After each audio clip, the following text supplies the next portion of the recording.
Hello guys, there's actually a booster killer out there and apparently I got it.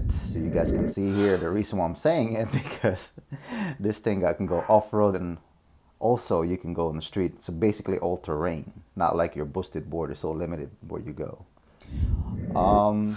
And also the reason why I'm gonna say it's a killer because this company actually they provide 3 to 4 years warranty.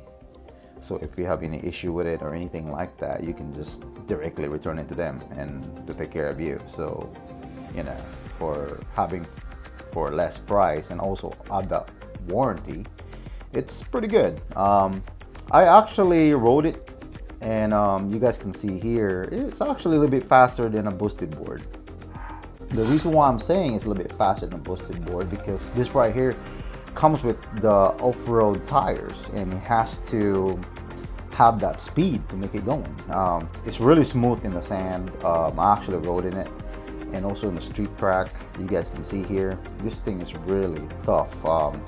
It's actually a tubeless and also airless. So it's pretty cool.